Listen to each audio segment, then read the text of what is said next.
ನಮಸ್ಕಾರ ಸ್ನೇಹಿತರೆ, ಇಂದಿನ ಆರೋಗ್ಯ ಸಂಚಿಕೆಯಲ್ಲಿ ಕರೋನಾ ಎಂಬ ಮಹಾಮಾರಿ ಬಗ್ಗೆ ನಾನು ಮಾತಾಡ್ತಿದ್ದೀನಿ.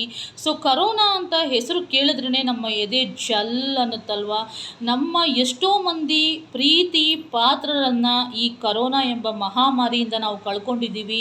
ಕೆಲವರ ಆರ್ಥಿಕ ಸ್ಥಿತಿ ಅಂತೂ ಗಂಭೀರವಾಗಿ ಎಫೆಕ್ಟ್ ಆಗಿ ಇನ್ನೂ ಕೂಡ ಅದರಿಂದ ಮೇಲೆ ಬರೋಕ್ಕೆ ಸಾಧ್ಯ ಆಗದೆ ಎಷ್ಟೊಂದು ಜನ ಒದ್ದಾಡ್ತಿದ್ದಾರೆ.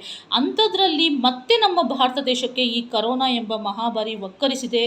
ಅದರಲ್ಲೂ ನಮ್ಮ ಬ್ಯಾಂಗ್ಳೂರಲ್ಲಿ ತುಂಬ ಪಾಸಿಟಿವ್ ಕೇಸ್ಗಳು ಹೆಚ್ಚಾಗ್ತಿದ್ದಾವೆ.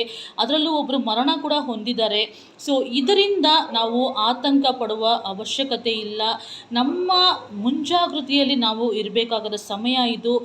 ಹಲವಾರು ಟೆಸ್ಟ್ಗಳು ಸರ್ಕಾರ ಈಗ ಆಲ್ರೆಡಿ ಆರೋಗ್ಯ ತಪಾಸಣೆ ಕೇಂದ್ರದಲ್ಲಿ ಮಾಡಿದ್ದಾರೆ. ಹೋಗಿ ಟೆಸ್ಟ್ಗಳನ್ನು ಮಾಡಿಸ್ಕೊಳ್ಳಿ.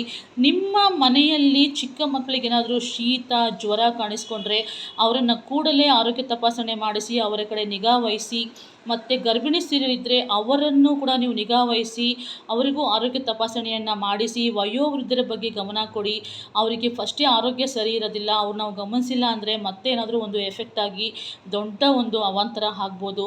ಅವರ ಕಡೆ ಹೆಚ್ಚಾಗಿ ಗಮನ ಕೊಡಿ. BP ಶುಗರ್ ಇದ್ದವರು ಆದಷ್ಟು ನಿಮ್ಮ BP ಶುಗರ್ನ ಕಡಿಮೆ ಮಾಡ್ಕೊಳ್ಳಿ.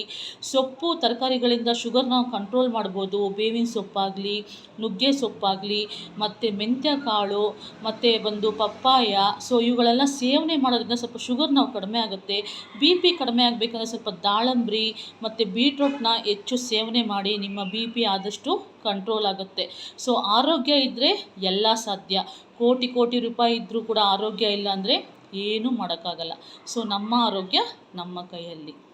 ಧನ್ಯವಾದ.